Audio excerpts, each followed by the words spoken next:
back for another episode of the Lakers Fast Break podcast. It's Gerald Glassford, right here from Lakers Fast Break, Pop Culture Cosmos, Inside Sports Fantasy Football, and Game Source. We truly appreciate everyone out there listening to all of our great shows. And if you can, please give us that 5-star review wherever you get your podcasts.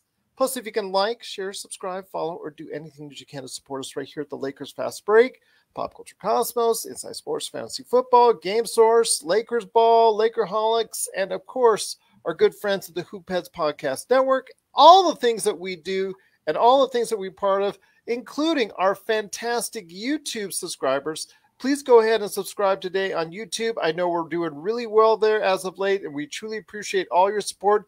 Reading those comments on a daily basis. We're trying to go ahead and keep up with you as best we can. So we truly appreciate all the feedback each and every day. If you can go ahead and support all that and like our Facebook page as well, it is sincerely appreciated. Well, the big day, Thursday, the NBA draft, one of my favorite times of the year. I know as Laker fans, we're still quite unsure where we're going to go when it comes to the NBA draft because we actually don't have a pick as of now, although we've already, as a organization, already heard Rob Pelinka already hint that he wants to go ahead and buy his way into the second round, somewhere in the second round. We don't know quite where yet. I know they've been working out several prospective individuals, but speaking of perspective, and speaking of the NBA draft, the triumvirate of the three awesome NBA draft experts is here again this year. I already had on Stone Hansen. I already had on Rafael Barlow. But you can't do a triumvirate. You can't do the three musketeers of NBA draft unless you have at NBA Draft Mikey V on Twitter.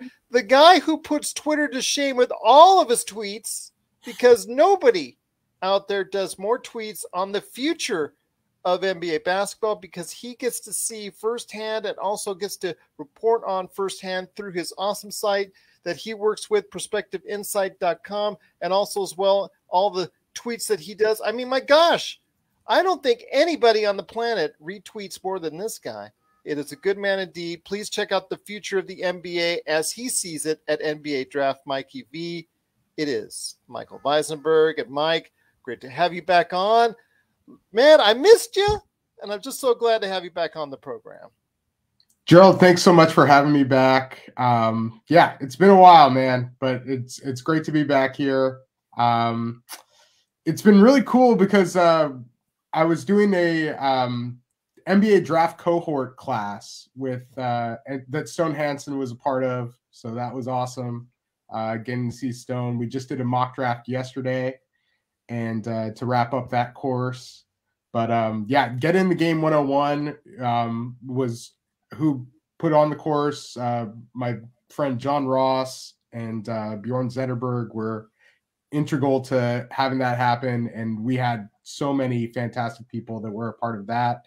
And then doing my thing with Perspective Insight and yeah, trying to scout these guys, these future NBA players, but still following the NBA draft as always.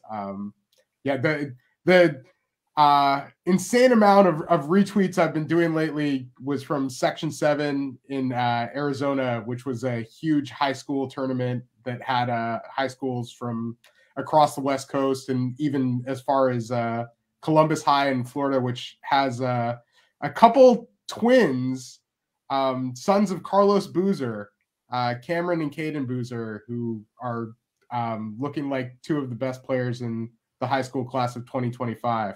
So if that doesn't make you feel old, that Carlos Boozer now has high school age kids that are top of their class, I don't know what does.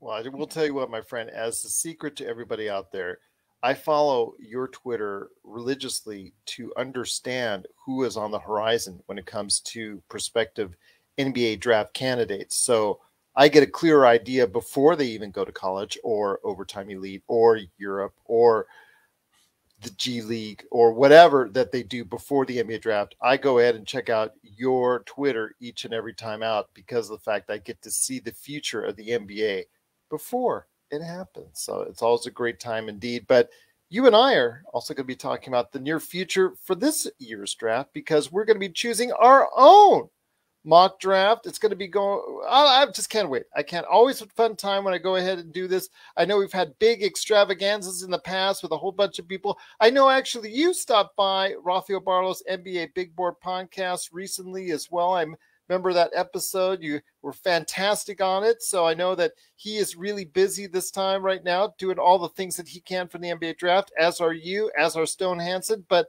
I'm so glad to have you on as we go ahead and start doing our own version of a mock draft on who we think should go where.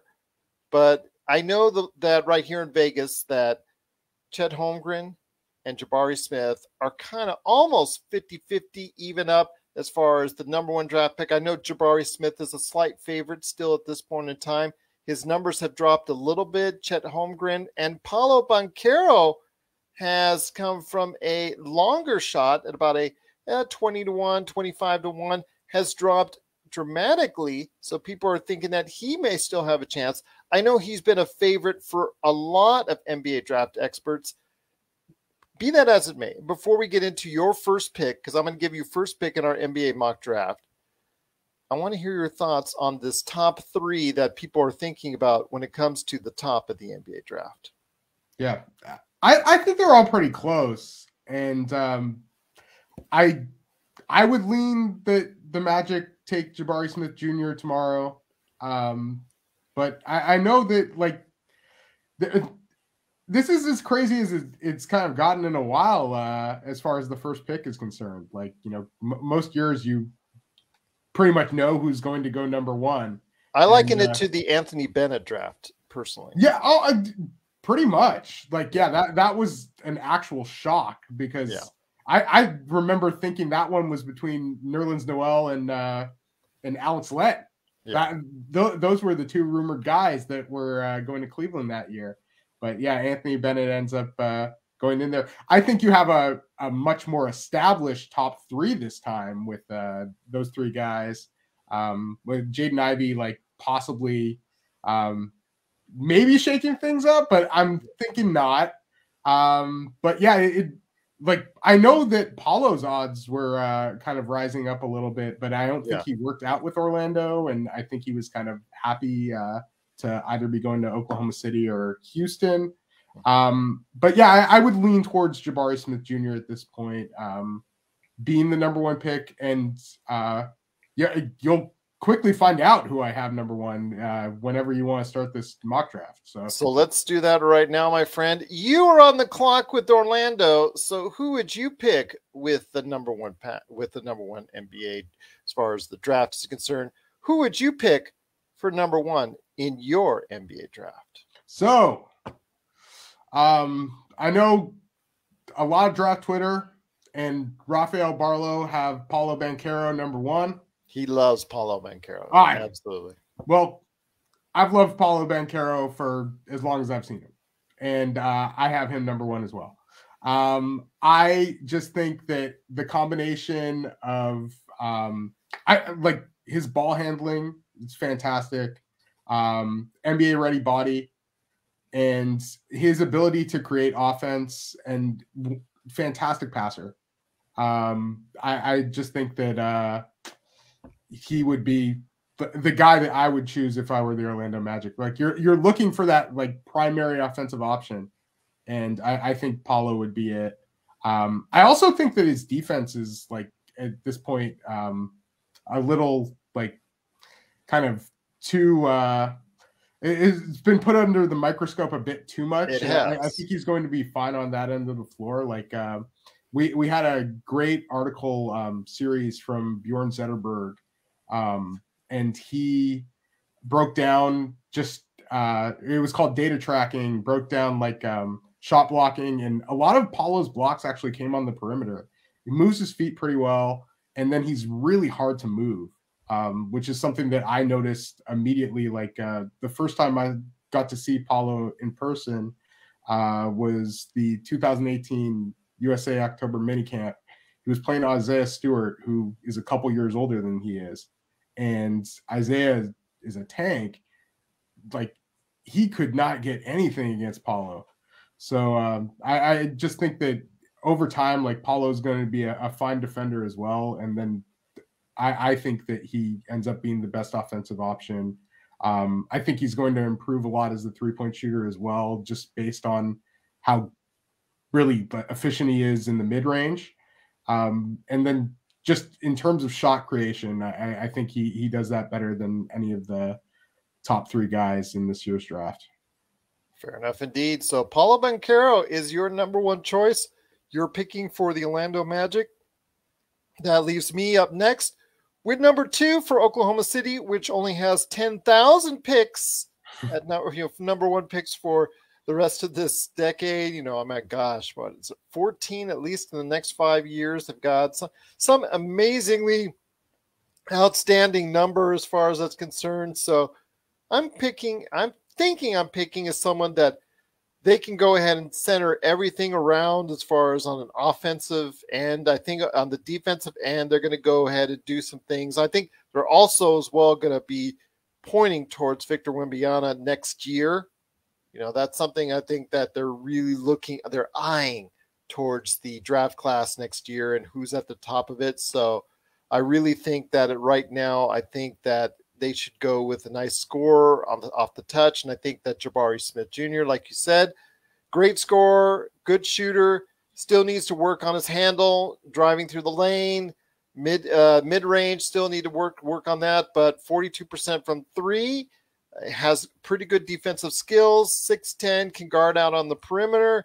I'm going to go ahead and say Jabari Smith for number 2 from Oklahoma City.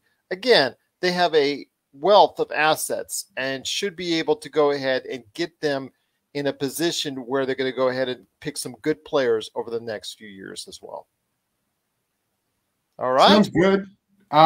Just my question for you, Gerald, is if Jabari Smith Jr. had gone to Orlando, who would you have taken between Paulo Banchero and Chet Holmgren?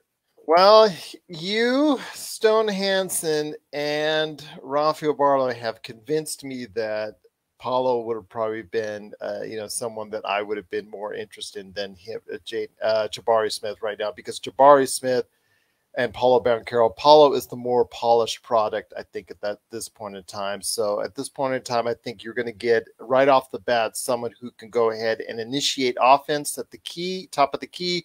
He can also go ahead and post up for you. That's one thing I really like about Paulo Banchero is the fact that you can go ahead and give him the ball and he can do a lot of good things with it, not just go ahead and do one of his famous spin moves and things of that nature. He can go ahead and initiate an offense and not have to be so reliant on your guards to go ahead and do everything. He provides you with an option. I really think that's really hard to miss. So, yeah, good answer. I like it. Number 3 for the Houston Rockets. I think it's probably going to be a different story on draft night, but you really don't know. I would at number 3. I'm taking Chet Holmgren. He's somebody that I just have thought really highly of as well for a long time. It was funny. The last time I went to USA October minicamp, the 2 guys that really stood out, Paulo wasn't playing there, was Jabari Smith Jr. and Chet Holmgren. I thought they were the 2 best guys in their class. Both just super tall, long, and soft touch on their shot. That's something I've really liked about Chet. But the big thing with Chet is his rim protection, just verticality.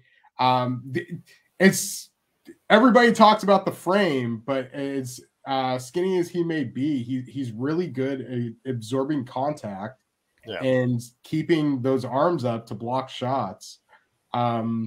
Just was one of the most efficient players in the NCAA this past year. He can do just quite a bit. And I think he's going to provide some defensive versatility. You, of course, would like him ultimately to play the 5, but I think that he even has some of that ability to move out on the perimeter at times and really good weak side shot blocker as well. And I think the offensive game's going to come along. And the major thing with Chet is, like, in the half court, he didn't happen a ton, but in the half court, he was 80 of 100 around the basket, which is just a ridiculous percentage. So yeah, like when he gets the ball around the hoop, it's pretty much going in. Like he's he was one of the NCAA like dunk leaders as well. He's a really fluid mover for his size, and I like his ball skills. I like his passing also. I just think that barring anything catastrophic, I think he's going to be a really good NBA player. And if he strengthens that frame, and if he gains some bulk in the right areas and gains some strength, there's no telling what you can have as far as a defensive anchor. Like you said, can even play a little bit of the 4, can play obviously the 5 for you and anchor that defense, I think, already from the get-go. But if he strengthens, the muscle tone just up top, just even a little bit, that's going to be so much more beneficial. I really think that he has a good stroke and can also initiate the offense. Not quite as well yet as Paolo Banchero, but I still think he has a lot of gifts that a lot of people his size don't have. So I really think that's a good choice as well. And I don't think if you were Houston, you should be too sad if Chet Holmgren falls down to number 3 for you. I really think that's a good pick as well. For number 4, you've got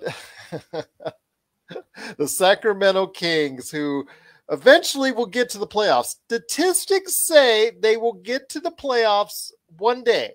I know 16 years of frustration have been a lot for them, and I know it's a little bit redundant, but the best player available, if they're not able to get the trade that they want, and if they're not able to get the kind of movement or offer that they seek, I think to put them in a better position to be in the playoff mix, because I think that's the edict coming down from the ownership group or the owner / governor that's with them right now.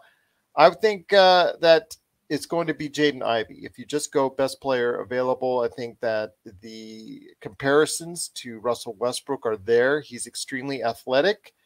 I just think that when it comes to him as a ball handler, playmaker, he needs to develop that a little bit more, but I see the potentials there. His best slot is as a point guard. It is going to be a kind of unusual mix if you go ahead and keep him and De'Aaron Fox at the same time. I wonder how that dynamic would work, because we already tried to see that with Tyrese Halliburton, and you saw who lost out on that end, who got shipped out to Indiana on that end. But he is the best player available. And if he can develop his shot along with it, there's no telling what can, the type of potential that he has.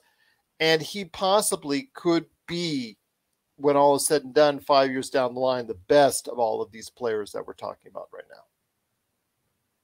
Yeah, I still would go with one of the top 3 as being the best player in the draft, but he's certainly, like, his athletic gifts are absolutely present. And when I know the major thing with this year's draft is with those big guys being the top 3 picks, they're talking about, obviously, if you have this offensive initiator or, big guard or jumbo initiator kind of a player like that. I think Jaden Ivey is like the top of that kind of list.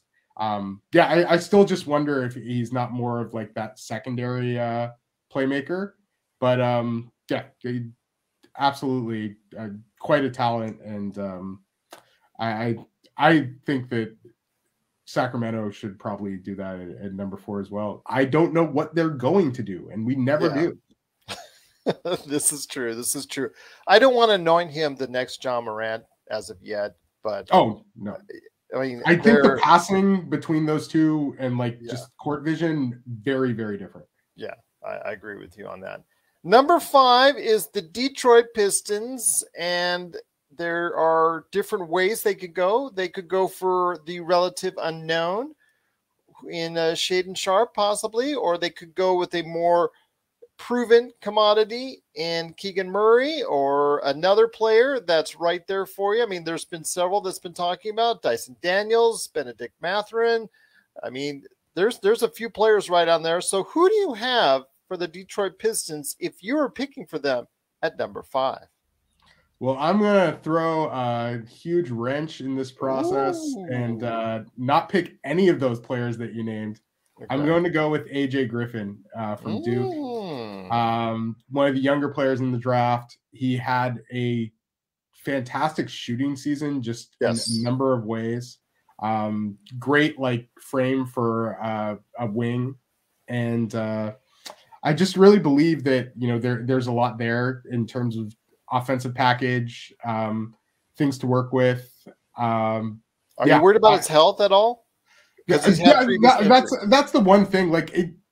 I would want to know a little bit more from my medical staff and to get into that, but he managed to stay relatively healthy during the season. I know that he missed a year and a half basically in high school and then was recuperating, but I just think throughout the year just got quite a bit better. And then with he and Cade playing off of each other, I think that would work really, really well. Just having that shooting ability next to Cade Cunningham, with Cade Cunningham's own shooting ability.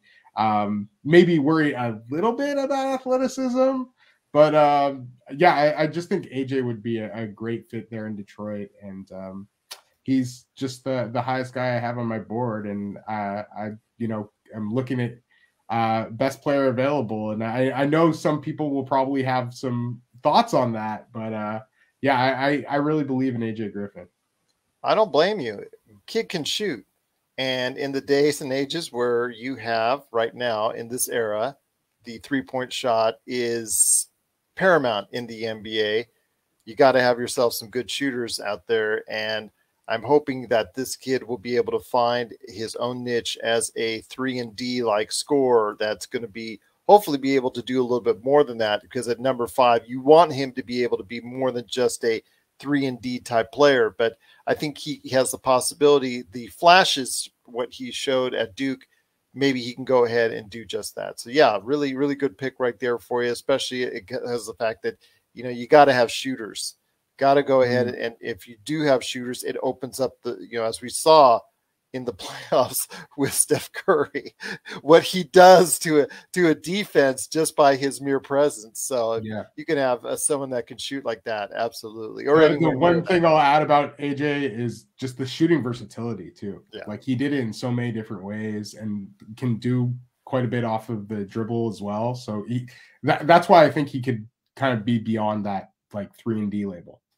Well, there you go. Absolutely. Good choice indeed. Once again, it's our NBA mock draft, the Lakers Fast Break. I'm here along with Michael Visenberg. Please go ahead and follow him today at NBA Draft Mikey V. If you want to know about the future of the NBA right there for you, that's the best way to say it, because you are seeing the future right there when you go ahead and check out his news feed right there on Twitter at NBA Draft Mikey V. Please go ahead and follow him today. At number 6 for the Indiana Pacers, this is the team that is kind of in a weird spot.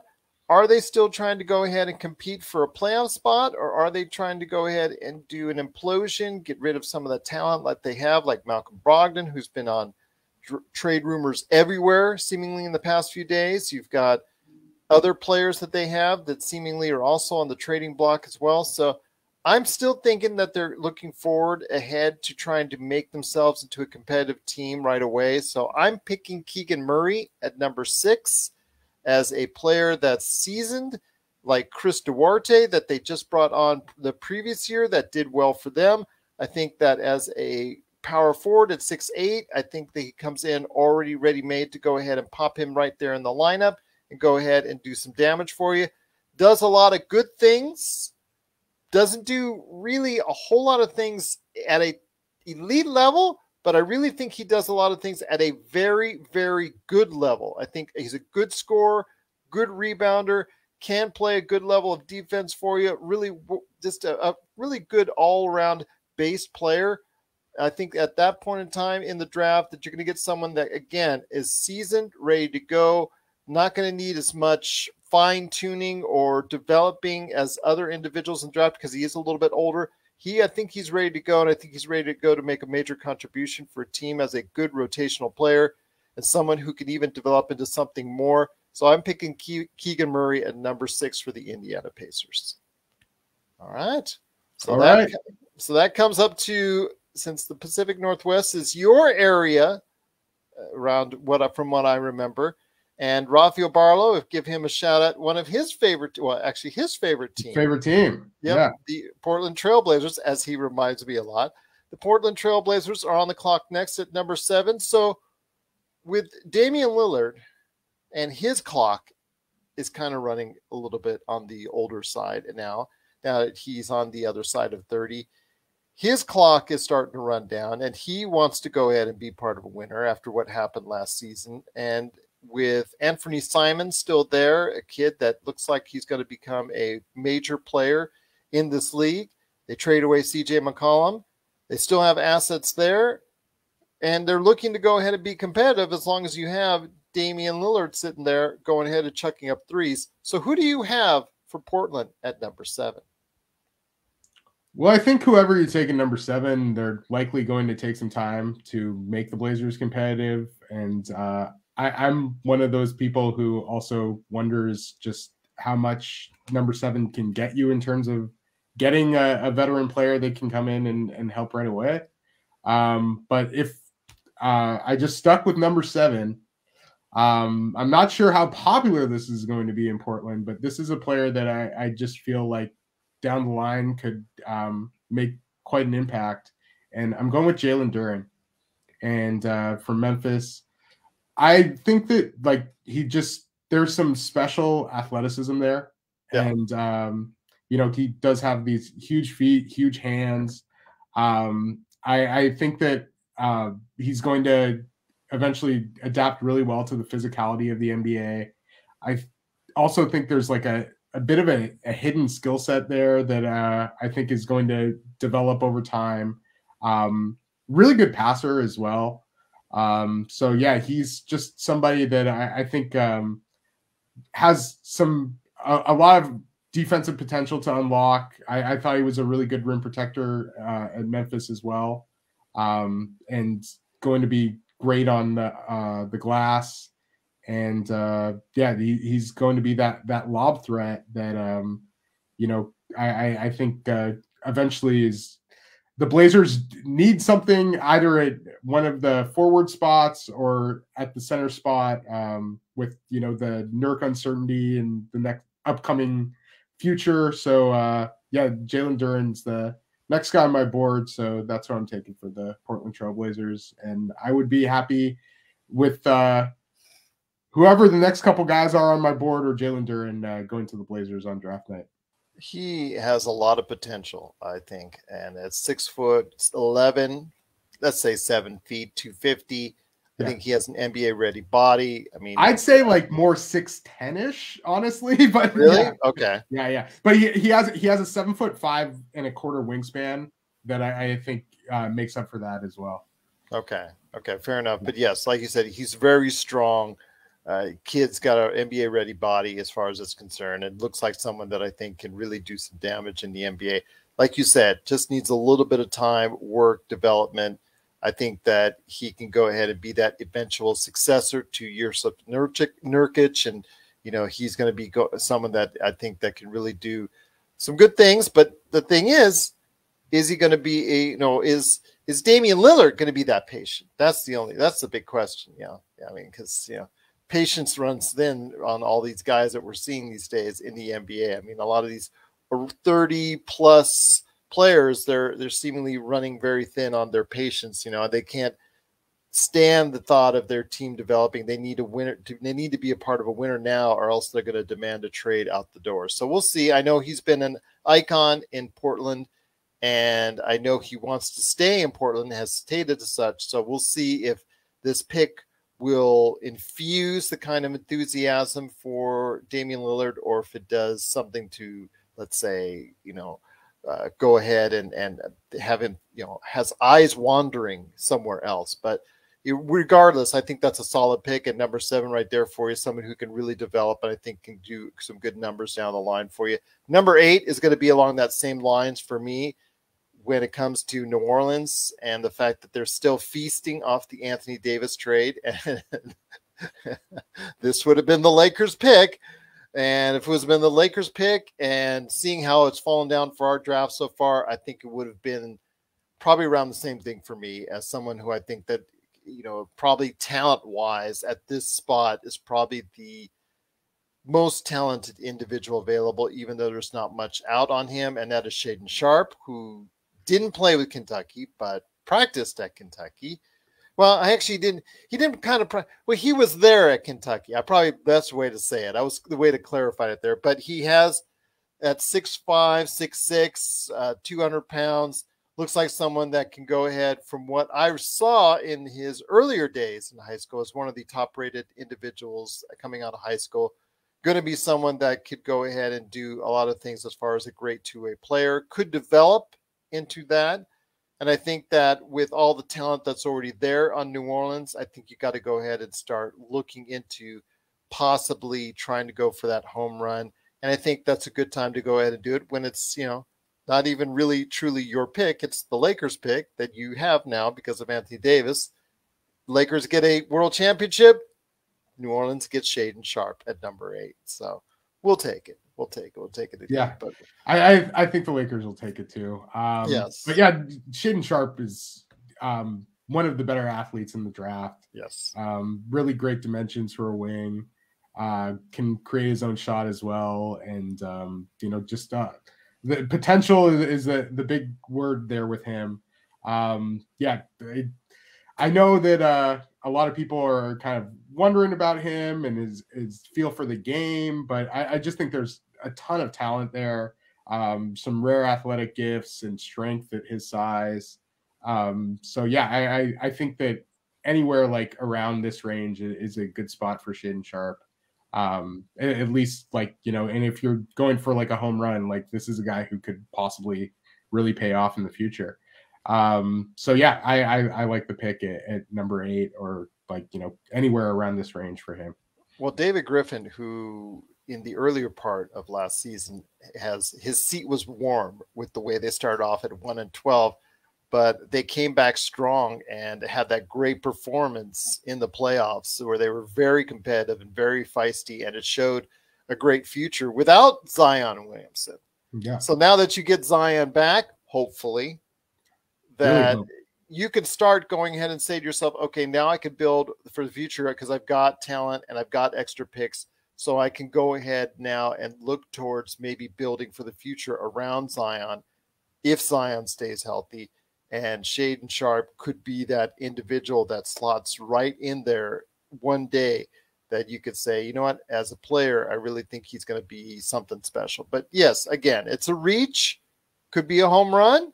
But I think at this point in time, David Griffin is now secured enough in his job that he can go ahead and make that kind of pick now. So yeah. San Antonio is on the clock now at number 9. Our good friend Rafael Barlow has said that he's heard rumblings that the San Antonio Spurs would be picking a big man for their needs.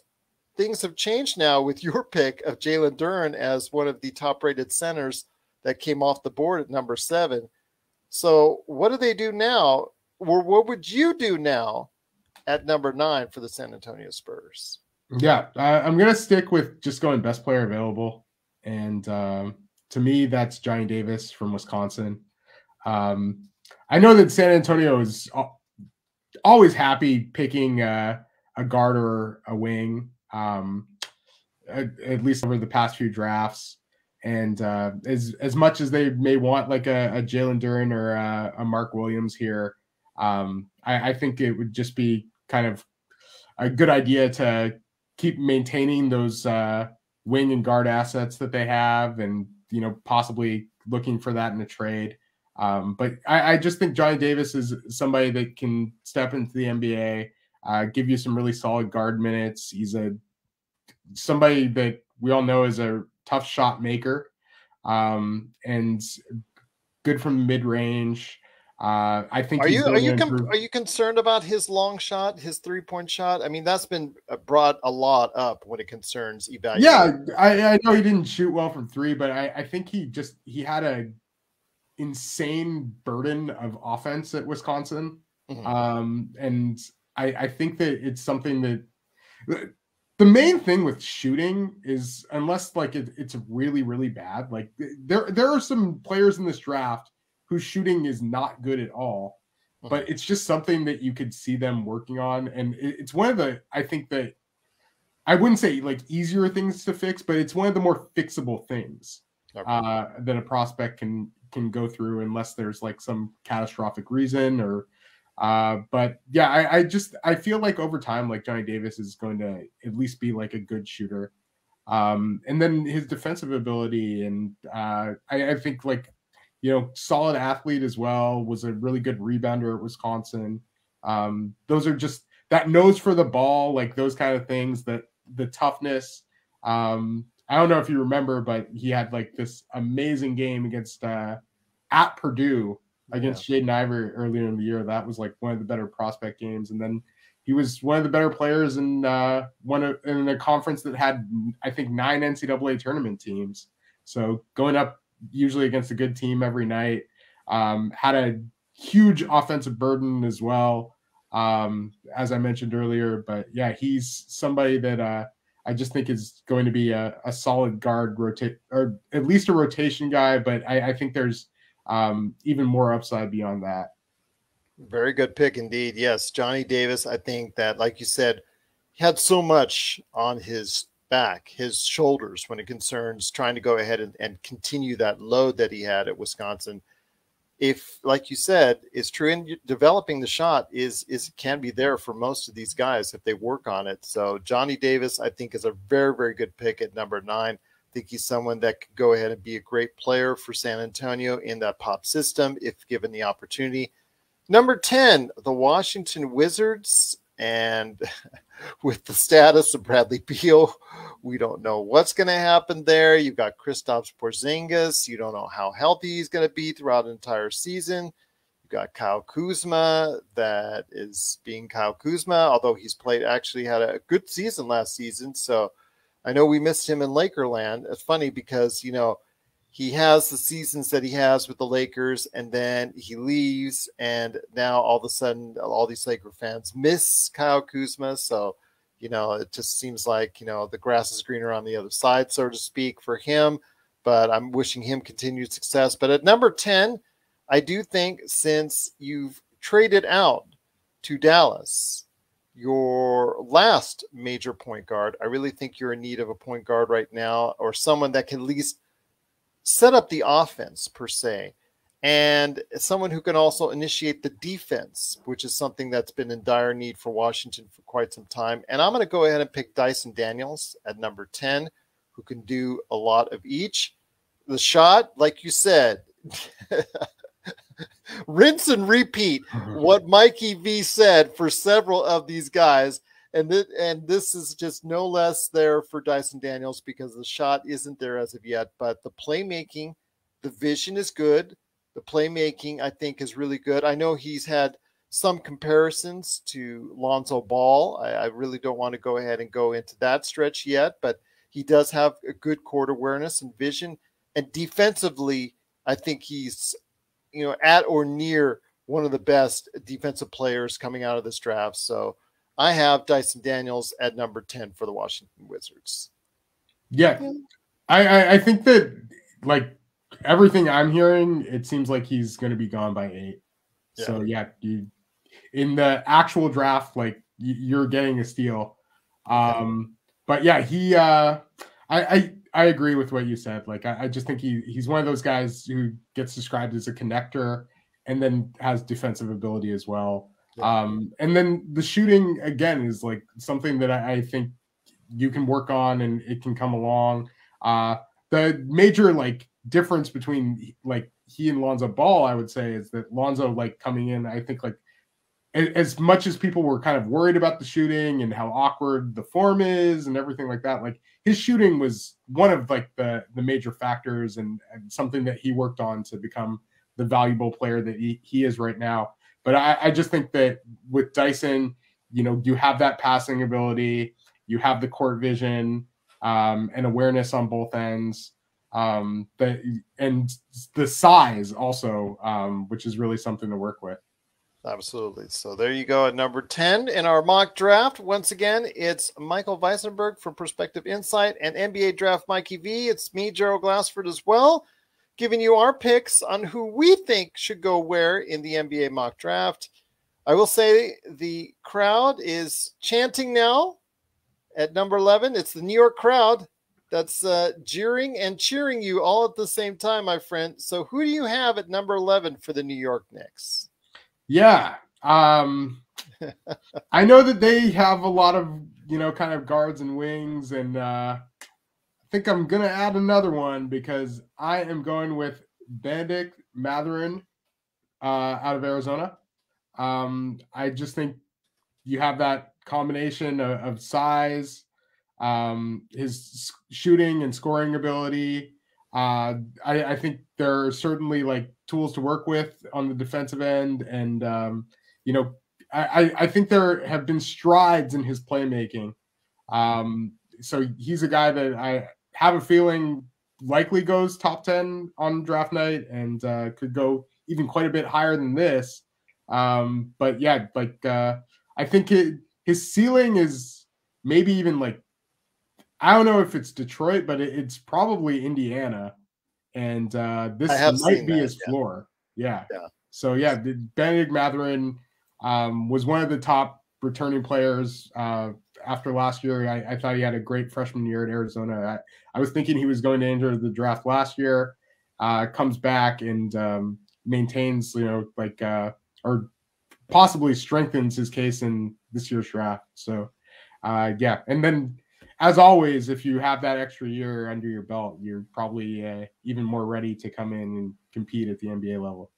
Fair enough. Excellent pick indeed. Like I said, he was, like you said, he was actually been rated as high as I've seen him, as high as even on 5 on one mock draft I saw, but number 6 through 8, I'd seen him a lot placed right in there. In fact, a lot to Portland. Portland, he's been picked to a lot I've seen on mock drafts. So yeah, definitely is someone getting good value right there at number 11.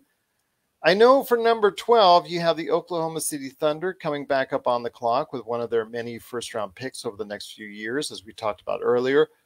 And I know that right behind them is the Charlotte Hornets, who have long been mocked for Mark Williams from Duke as a center that they need so desperately. They need someone in the number 5 spot there. But you know what? Oklahoma City is going to take him first, because I have Mark Williams going at number 12 to Oklahoma City, totally, pissing off the number 13 Charlotte Hornets, who had Mark Williams set in their sights, simply because of the fact that I think that if they pick a forward like I have with, of course, Jabari Smith, you got to have a good 5 spot as well. So I really think Mark Williams as a defensive anchor and a roll man, I think is someone with some size, some skills, some athleticism, 7'2", really can go ahead and roll around the rim. Very efficient scorer, and that's an understatement if you actually saw his numbers, because he's very efficient as far as they're concerned. I think 75% or 76%, right, as far as his field goal percentage is concerned.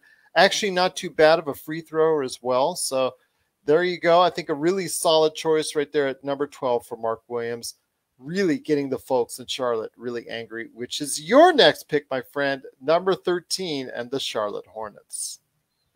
Yeah, and as far as Oklahoma City drafting Mark Williams, I think that's absolutely a possibility. There could be another team that either moves up or down that takes Mark Williams as well. He's huge. He has like solid agility for his size. Because if you can't get Victor Wembanyama, I'm saying if you can't get Victor Wembanyama next year for OKC, at least this is nice backup as far as it's concerned, as far as having that already in place and having a year under his belt. Because I know Victor Wembanyama is the ultimate goal, but having Mark Williams, I think Victor could be a complete franchise shifter. But Mark Williams, solid, very solid, and the other thing with Oklahoma City is we're hearing a lot about them possibly trying to move up to 7 or 4, and maybe using some of that draft capital to get there. But I think Mark Williams certainly will be in their sights. Or another guy who might be in their sights is who I would take at number 13 for the Charlotte Hornets. I'm going to go with Jeremy Sohan. And he is somebody that is just one of the more versatile defenders. Can guard, like, I shouldn't say 1 through 5, but like he had to do that at times this year. Yes. But yeah, he certainly provides versatility, ability to move on the perimeter, some ability around the basket, like good size for a 4, I would say. Like just seeing him in person, he certainly like looks big. Well, he didn't he do that in the playoffs, guard 1 through 5 at various points in time during the tournament? Are you saying in the NCAA tournament if he did that, yes. or are you think? Yeah, depending on the game, he was actually matched up against a point guard at times, and at other times, the other team's 5-man. So he literally does guard 1 through 5. Yeah, more 1 or 5, but yeah, no, I'm kidding. But yeah, he certainly, like, I was really impressed with his ability to move out on the perimeter. And kind of like almost like I saw Scotty Barnes this year, like guard, like start off the game on a Yusuf Nurkic and end the game on Damian Lillard and do pretty well. But yeah, I'm not sure if Sohan is going to do that, but I think that's kind of what you have in mind. And then I think there are things to work with there on offense as well. The shooting is a huge question mark. But yeah, I just think a really fluid athlete, really solid, certainly like, had improved his confidence in shooting like over the year. So yeah, there are just a lot of tools to work with there. And then the way the defense is, he's just one of those guys you can kind of see like, maybe being a good player in the playoffs, with that versatility that you're looking for on the defensive end. And doing enough as an offensive player is, I think, what you hope. If not beyond that, if he can really put in the work. Absolutely. So that's a great pick right there for you, Jeremy Sohan, to anchor your defense. I think he's going to be a big-time defensive stopper in the league. I really Charlotte goes small. That'll be the thing. They'll have that, continue that small ball lineup, which I think would be a lot of fun also. Absolutely. But it's something they do need. It's defense, and it's someone that could go ahead and anchor that. And I think that's a really good pick at number 13 right there. Number 14 is the Cleveland Cavaliers, and a team that really surprised, went way beyond expectations from what we had here in Vegas for them. I really think that they are now looking at a team that wants to be competitive year in, year out. And in order to do that, you need to get more experienced players, but they also need wing players because, yes, it's great when you can go ahead and float 3 6'10" guys along the perimeter, but we saw at times that was a problem for them. So I know that they need a lot more help at the guard forward position. And I really think that a fast mover on the list, someone who has risen up draft boards in the past few days, Jalen Williams out of Santa Clara, is my number 14 pick. I think this is the top end, the ceiling of where he's being projected at right now. I think that's someone who is got a really good long reach. And is someone who can play on both ends of the floor right now. That I think that's someone who can shoot, can pass, can do a lot of great things as a very, very good two-way player, as a very good two-way rotational player. If you can get that at this point in the draft, I really think you're doing yourself a favor. And Cleveland, which really needs some help at the guard/forward position, I really think that this will be a solid pick for them. Yeah, I think this is his ceiling as well. And he's somebody that I just thought, like, in terms of providing that shooting and even like some creation ability in terms of getting to a shot. I could see it happening. I have him a little lower on my board, but I think that, just the idea of having this offensive player with good size that can come in and provide something that you need could be enticing to Cleveland. Number 15, we're back in Charlotte. So what appears to be a good thing for you to see out there as far as a player that might fit at number 15 for Charlotte? Yeah, I'm going to basically give them like bookend guys who I see as more fours, but again, like just best guys, best player available on my board, and somebody who also provides that versatility, good size, and defense. This one has a little bit more offensive pop as well. I'm going with Tari Eason. So yeah, just I think both of them just with Sohan and Eason, you get that defensive versatility. Tari is somebody that also, attacks the rim with reckless abandon. Was a really good defender at LSU this past year. The shot, even shot like a pretty decent percentage. Still kind of a concern of how that stretches to the NBA. But yeah, I just think there's a lot of ability there. And I think like both of them go along with just the style of play that the Hornets bring to the table. And while they're not like that true center that I think they're looking for in a Jalen Duren or Mark Williams, they would certainly make Charlotte like a lot of fun, and I think play very solid defense for them right off the bat. Well, there you go. Excellent pick right there. You got bookends, like you said, at both 13 and 15 with Jeremy Sohan and now Tari Eason out of LSU. Very good pick indeed. Number 16, Atlanta Hawks. Now, this is a team a year ago, which we thought had this loaded roster. And after a trip to the conference finals, we thought had potential just all over the place. And unfortunately, they fell back to the curve or back to the crowd, so to speak, after a so-so season. It kind of drifted back. Now there's a lot of questions now in Atlanta how to support Trae Young. I think that this could go in any direction. I think they're looking for something that can help them sooner rather than later. But with the individual players that are out here right now, really kind of questioning where to go. Ty Washington sticks out as a candidate simply because of the fact that he's a good playmaker and distributor. But would he get much time on the floor backing up Trae Young? So I think I'm going to go as far as another wing. I'm going to actually go someone who is probably one of the highest rated that's on most people boards. International, I think I'm going to go Ousmane Dieng right now, 6'9", right there. Had a really poor start to his season down under, but actually improved as the year went on. I think he has a lot of potential. So I'm going to choose Ousmane Dieng right now at the pick for Atlanta at number 16. Someone, again, at this point in time, you're starting to try to see if you can get someone that has potential as a rotational player. So I think at some point in time, he's not going to crack the rotation right away. It's going to take some developing, but I think at some point in time, he can go ahead and break out as a good rotational player, someone who has a good lot of development ahead of him, but I think he can make the Atlanta Hawks rotation a lot better in the years to come.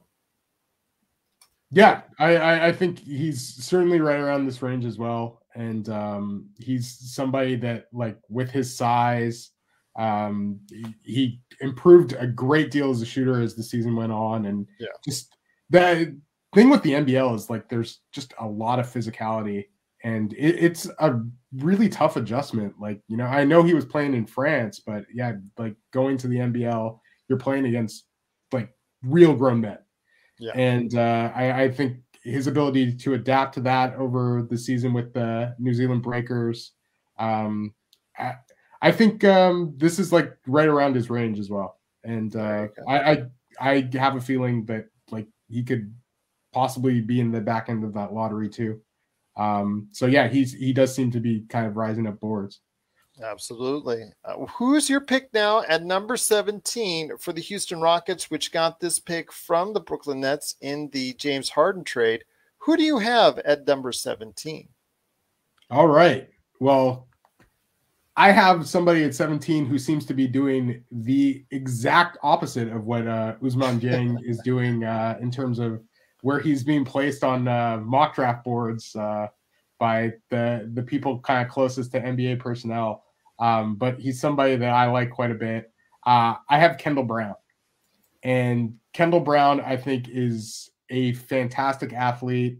I know that people worry about the shooting and offensive ability, not like the greatest ball handler, but I think I really like his touch. And I think just that athleticism, the ability to finish around the basket. I know that people are kind of like 50-50 on his defense and not really sure where to go, but I really like how he moves there.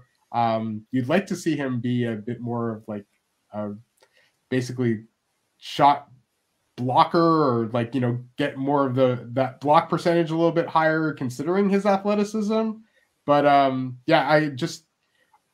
love that lob ability that he has, and just think that you combine that athleticism with some touch and his physical tools. I think there's quite a bit to work with, like because I think he's like at least an NBA level athlete, and has a pretty solid size on the wing. There you go. Excellent choice indeed. I think right there for you. I've been seeing, like you said, I have also been seeing his name kind of like drifting a little bit down. But you know what? If it's not due to an injury, or it's not due to some really bad word that's out there on some workouts or anything of that nature, it just seems to me like it's a smokescreen, and that this kid, again, could be someone that I think should be at the level where you're putting him at and projecting him at. So I really think the kid's got a good future ahead of him. At number 18 for me is the Chicago Bulls. And I think that there is another playoff team which has its eyes set anyways on trying to go ahead and do more. I know there's a lot of questions now after a pretty good season in Chicago. You've got kind of like things going on with Zach LaVine. You don't know if he's going to stay or go with his free agency stuff and all that. You've got the possibility they could go ahead and look into some rumors from regards to Rudy Gobert. So at number 18, I think still they're going to try and do what they can to compete for a playoff spot. So I've got Ochai Agbaji from the national champions, the Kansas Jayhawks. So I think a really solid individual. Again, someone that's seasoned, someone that comes out to you already made to go ahead and be part of rotation. So I'm going to go ahead and pick him at the number spot right there for you for Chicago, right there at number 18. Up next is another team with its eyes on continuing a newly found playoff run, and that is the Minnesota Timberwolves. So who do you have at number 19 for the Minnesota Timberwolves? And you know what? I appreciate so much Ranchars watching from Kuwait. Thank you so much for doing so. Thank you. Thank you very much. Truly appreciate it. But who do you have at number 19 for your mock draft? At number 19, I am sticking to my best player available, but I think this is a guy that the Minnesota Timberwolves would be pretty happy to see here as well. I'm going with Ty Washington. I think that he is just solid shooter, like at least a good playmaker, and somebody that can, give Minnesota another guy that can make some plays for others, and certainly has like I think he has somewhere in the neighborhood of like a 6'10" wingspan. So like another, kind of bigger guard that Minnesota can have in that rotation. And I think there's, some offensive ability to unlock there as well. Did a solid job with Kentucky this year. And he's somebody that I think Minnesota would really like, as they're kind of figuring out what to do with D'Angelo Russell and, how they want to build in the future. So it gives them another solid offensive presence who should be able to hold his own on the defensive end in time. There you go. Excellent pick, I think, in Ty Washington. I really like him. I've been pondering picking him earlier in this draft. So I really think as a playmaker, and there's not too many point guards that are sticking out in this draft. So I really think that's a good pick right there for you, as him, one of the highly rated point guards in this draft at number 19. Excellent pick right there for you. Next up is the San Antonio Spurs. The San Antonio Spurs are looking to see whatever they can do to go ahead and improve their roster. The team that actually surprised a lot of people by jumping ahead of the Los Angeles Lakers and being a team that has some potential down the road. But I think in order to go ahead and do that, you need a little bit more shooting on that team. And in order to do that, I think that Malachi Branham at number 20 from Ohio State, someone who has been projected a little bit higher in most of these drafts, falls down to number 20. As someone who I think that can really hit the outside jumper for San Antonio, which is something they sorely need. So I think right now Malachi Branham at number 20 is someone who I would pick if he's available right there for you. Ron Shar's, Kai Soto. Yeah, I'll tell you what, it is going to be someone we're going to continue to hear about over the course of the next 48 hours. I hope our young fella is drafted tomorrow for his dream to the NBA. You know what? For all the Kai Soto fans that I know Mikey has spoken to, that I've spoken to, that Raphael and Stone have talked to, we've all talked about this behind the scenes and on the air.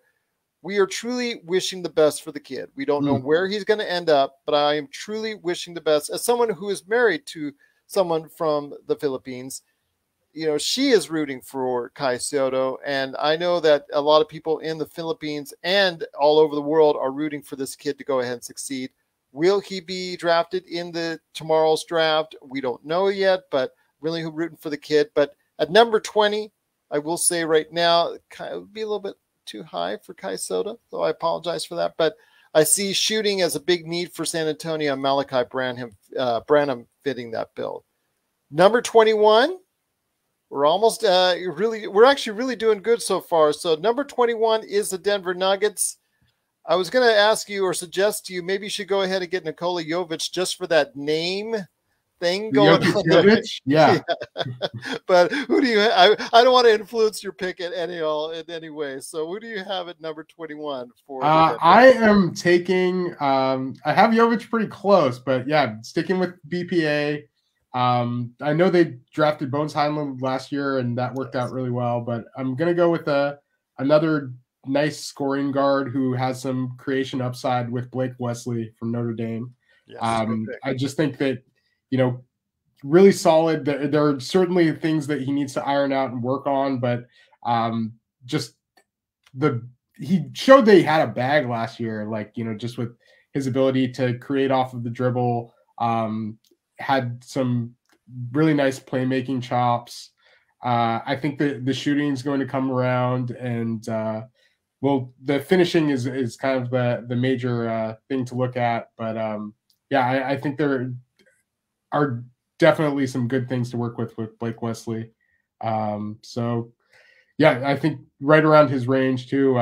Malachi Branham was the next guy up on my board that you took right before. So yeah, good job. And I have a feeling that Branham's going to go higher. I don't know about Blake, but he got a green room invite. There are 24 green room invites out now. Yeah. The latest going to Walker Kessler. So even the NBA. We'll see if our draft leaves some green room guys in the waiting room for that second round. We'll definitely see, indeed. But that's actually a very good pick. I'm pretty high on Blake Wesley myself, so excellent pick right there for you at number 21. Number 22 is going to be the Memphis Grizzlies, and there's talent galore on Memphis right now. So where do you actually go? I know that if they retain these players, that means that the cap for Memphis in about 3 years is going to be insane. But for right now, it's all nice and all good for the future for Memphis. I really think they need someone or could look for someone that could really help in the mix as far as being able to play make to help John Morant out. And I really think Nikola Jovic, who is someone who you were thinking about or talking about, is someone that I think can fit the bill if he goes ahead and gets that outside shot to where it needs to be.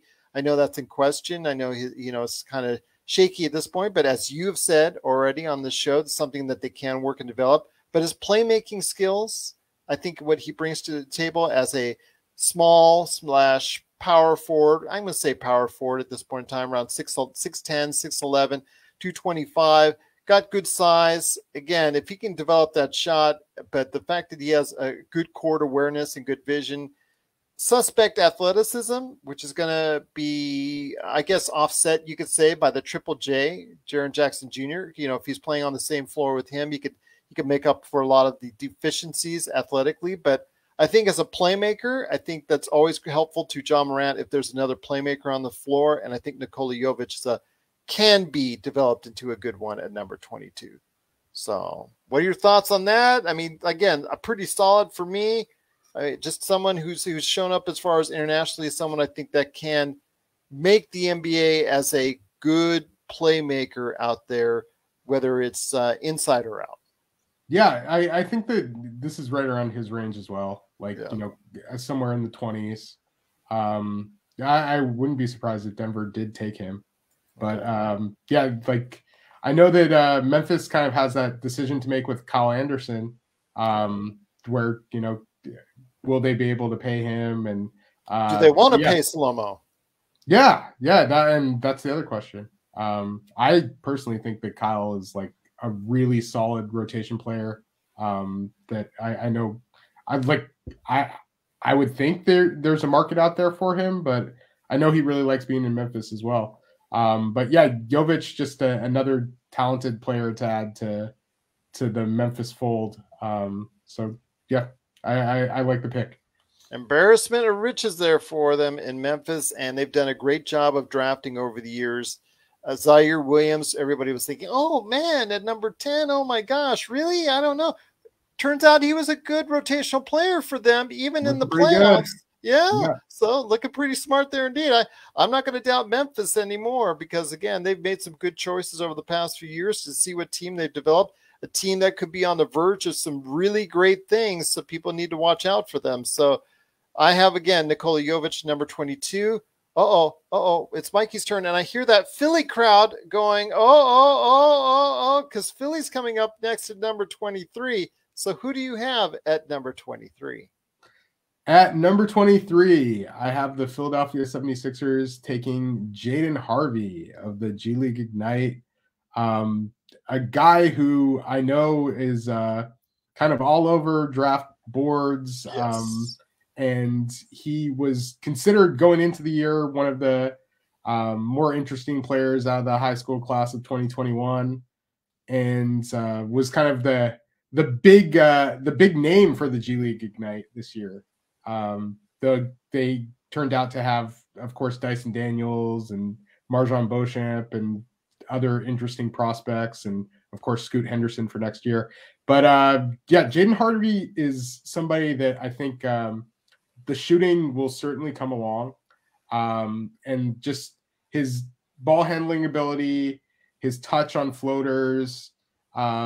He just has a number of different ways to score that I think are going to work over time. And while he doesn't have like ideal size, his length certainly makes up for that quite a bit. Like I think somewhere in the neighborhood of like a 6'10", 6'11" wingspan. I think one of those scorers that you kind of take here and hope that he can add to your offensive firepower down the line for Philadelphia. There you go. Indeed. Jaden Hardy right there for you at number 23 for the Philadelphia 76ers. And basically right now they're in a wait and see mode when it comes to James Harden and all that drama that could play itself out. So we'll see what happens there. Number 24, you have a team that was looking to repeat, but something happened along the way to a repeat, and that was Chris Middleton getting hurt. And a lot of people are pointing to that as the reason why they were not able to repeat as champions. And that's the Milwaukee Bucks at number 24. I think also as well, they have to be concerned with the status of Brook Lopez going forward. Is he going to stay? Is he going to go? How much are you going to keep him on? Is because as he ages and gets older. The defense right there for you as far as with Giannis Antetokounmpo. I mean, he's done an outstanding job. Of course, one of the best players, if not the best player in the league. But I think a little bit more size is what they could always use. And Walker Kessler as someone in the future that could be someone that you could put in that number 5 spot. I think in times if Brook Lopez is out, that could be a continuance of the great defense as someone who at times got triple doubles in college for block shots, and was getting double digits sometimes for block shots. And as someone who I think is really good, can be a good rim protector, maybe not as refined as what people are talking about from Chet Holmgren. From what I'm seeing, Chet Holmgren is considered by many to be the best rim protector in this draft class, but I don't think Walker Kessler is too far behind. So I think that, he's had some brief glimpses of some touch from the outside. I don't know if it's real or not real. I don't even know if it's needed on a team like Milwaukee, but we'll see what happens there. But I'm thinking that Walker Kessler anchoring that defense eventually one day in Milwaukee might be a good thing. So I have him going at number 24. So, yeah. Yep. You know that Milwaukee always likes that length and size. Yes. And, Brook Lopez injured so much of last year. Walker Kessler, the one thing he'll bring immediately is that rim protection. He's done that incredibly efficiently at North Carolina and at Auburn this past year. I think I know a lot of mock drafts have Walker Kessler going here. He was the 24th invite for the green room. Yep. He could very well be the 24th pick. So I ask you now, as we reach number 25, San Antonio's back on the clock, and we keep stealing centers away from San Antonio just before they pick. So who do you have at number 25 for San Antonio? Well, they've taken 2 guards so far, so I'm going with a front court player. Maybe not the center they're looking for, but somebody with, I think, who plays a lot bigger than his size. I'm going with E.J. Liddell from Ohio State.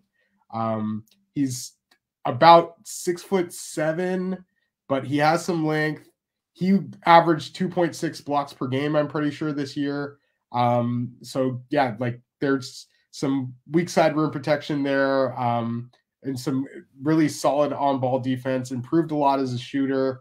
I just think that at this point in the draft, you are looking for those rotation guys, those role guys, somebody who's going to go out there and give you some good minutes and play a role, bring some toughness. And I think E.J. Liddell is going to do that. I have faith in him becoming a solid role player in the NBA. And I think that's kind of what you want out of the 25th pick. And with 2 guards already being drafted before, I'm going with, he's also the highest guy on my board. But I think that even further justifies drafting E.J. Liddell here. There you go. Solid pick indeed. Number 26, you have the Houston Rockets. And again, since they're not on a timetable where they have to go ahead and compete right away, you can go ahead and start looking at this area of the draft, and maybe start looking at the players that you think might either be developing as a rotational player, or may even out of the blue pick someone who was a disappointment in college, perhaps, that may be able to go ahead and find the potential that so many saw in him. And I think right now, I'm going to go ahead for a reach, because Houston, with all the picks that they have, are going to be able to do a little bit of reaching and also a little bit of tanking on top of that. So I'm going to pick Patrick Baldwin Jr. right there for you. And the reason why I say that is because, again, yes, he did not have a good season playing for his dad. I get that.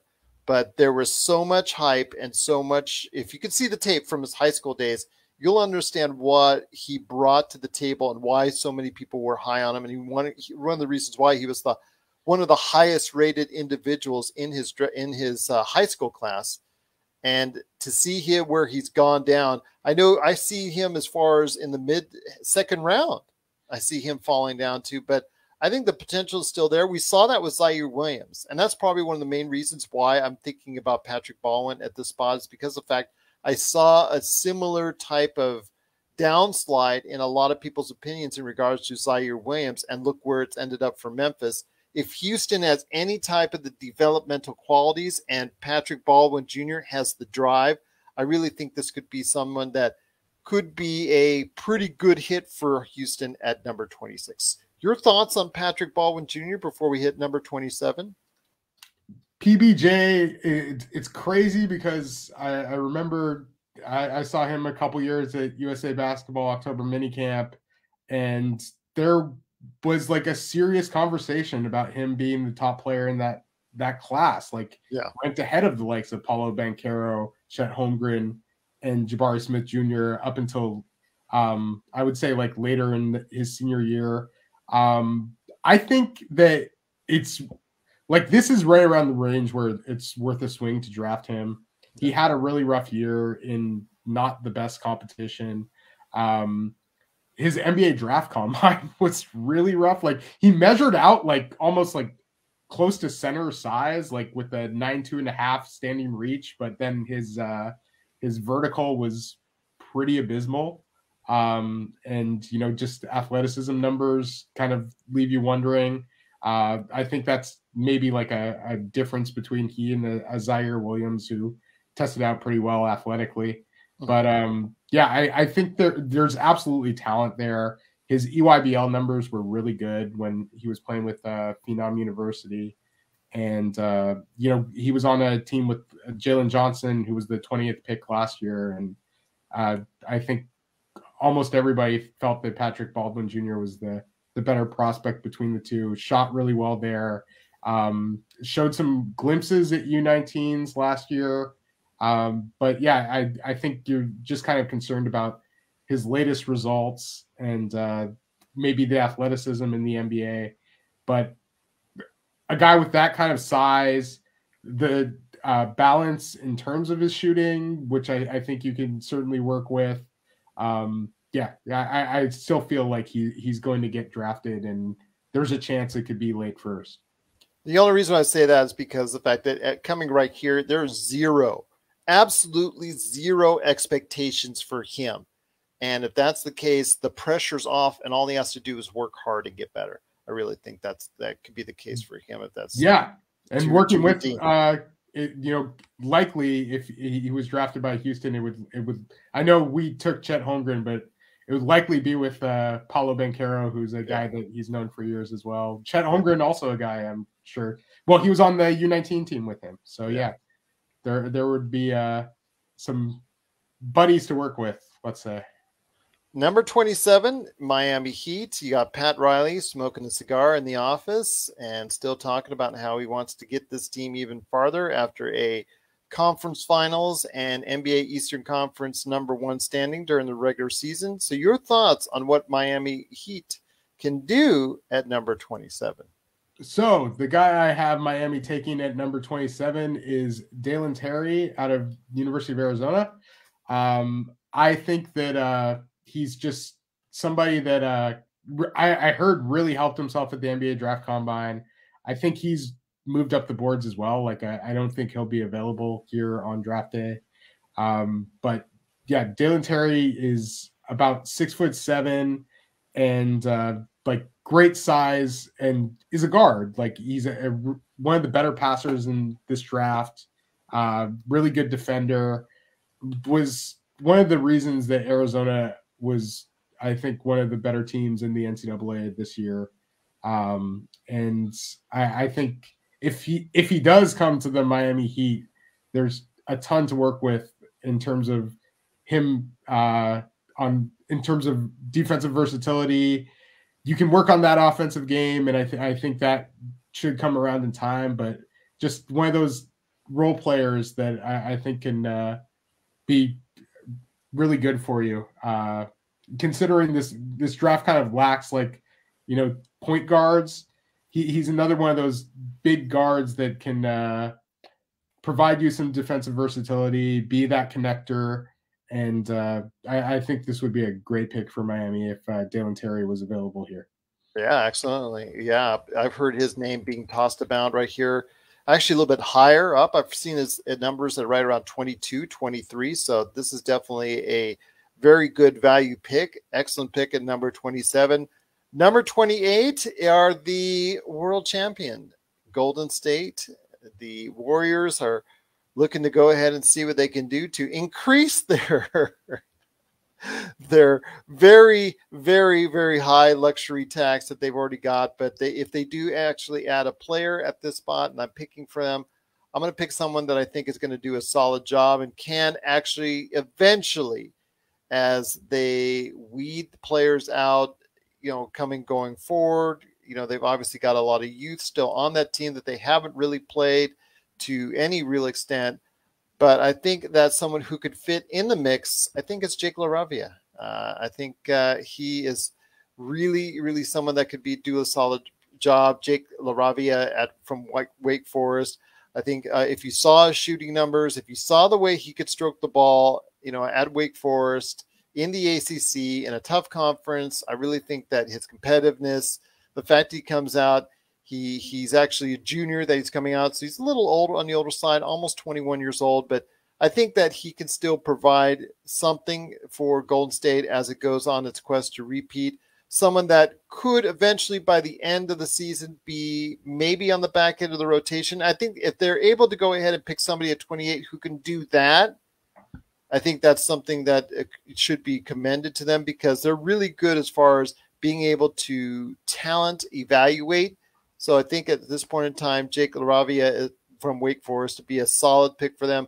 I think that they're not looking for a home run or a big reach or someone that they could go ahead with those, take a big chance on. If they can find someone here who could be at the back end of the rotation, I think that will service them as well at 28. Yeah, he did a great job at the combine. I know that this could certainly be his range also. And I know there are certainly Warriors fans out there that are looking at Jake Laravia and thinking this is a guy that really solid part of that team. Yeah, exactly. Just somebody that good passer, can shoot, played some pretty solid defense as well, and has good awareness on that end. He's like a young junior too.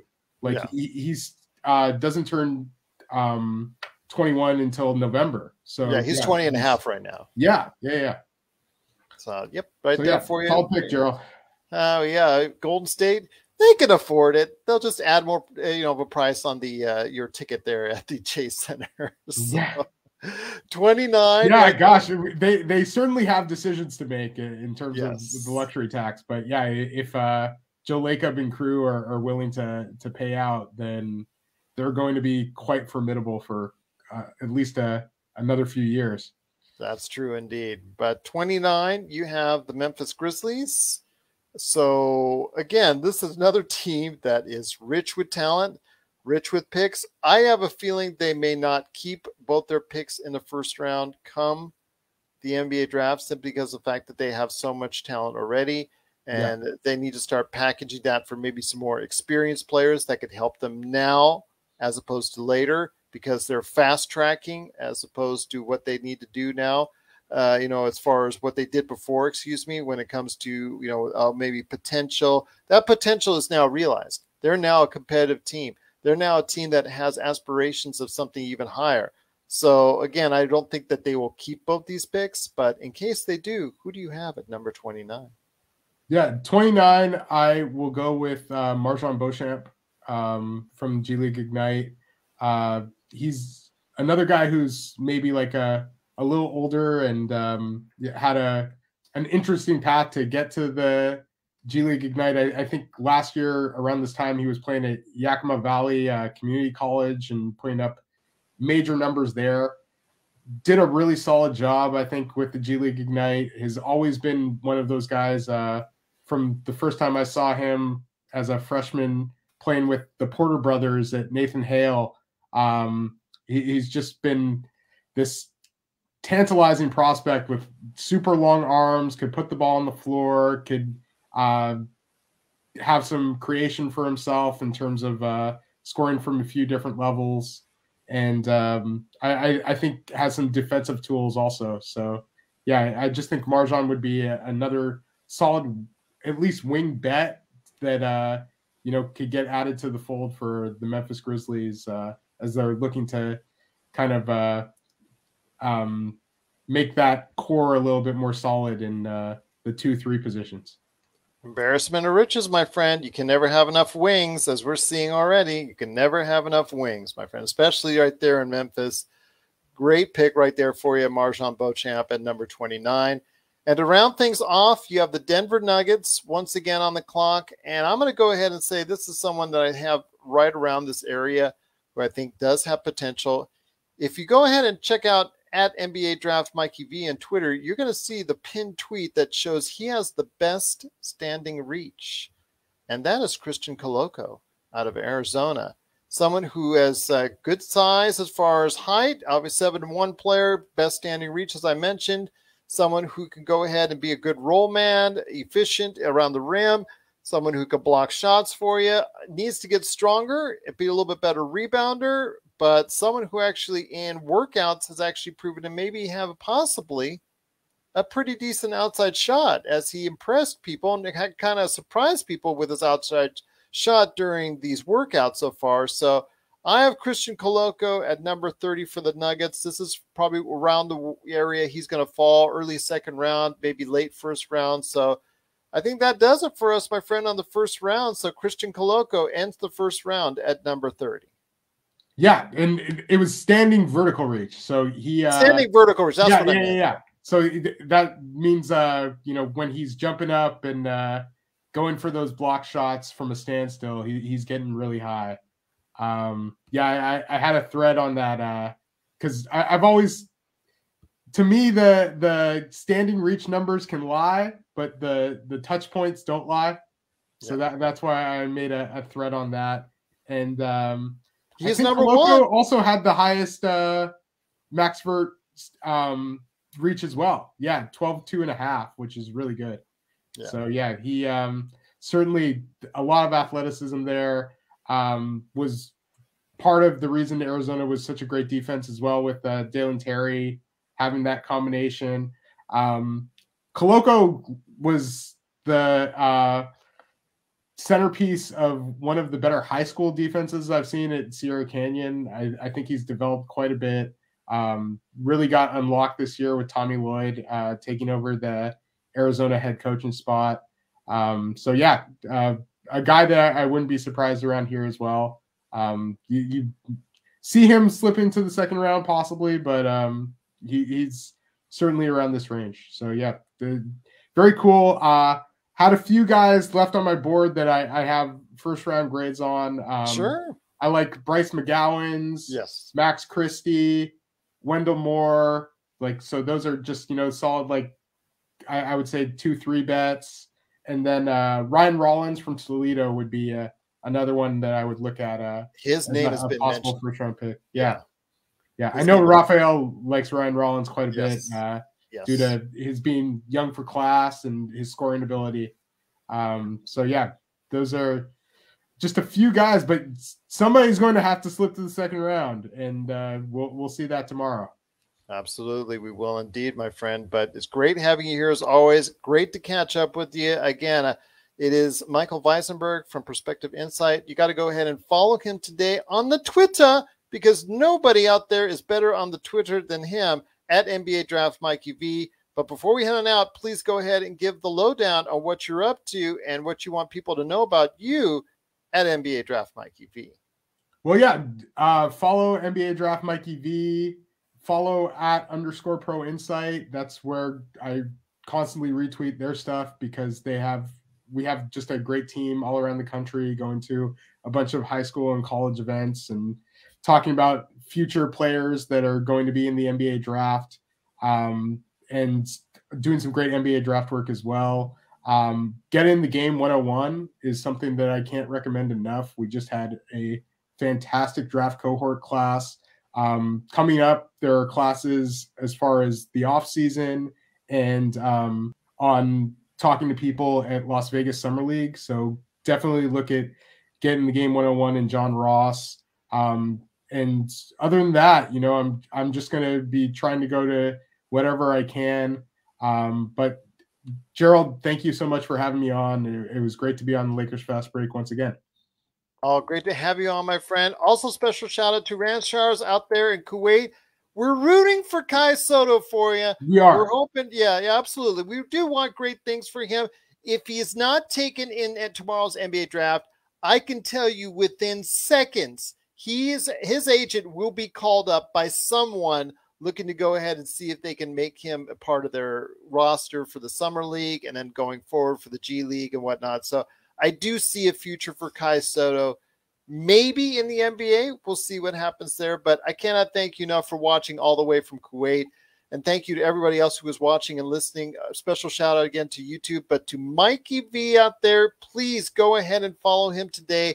The future of the NBA is right there for you at NBA Draft Mikey V. Thank you so much again. Rance Char saying thank you so much. Thank you so much. Stay safe, everyone out there. And we'll see you next time right here at the Lakers Fast Break Podcast.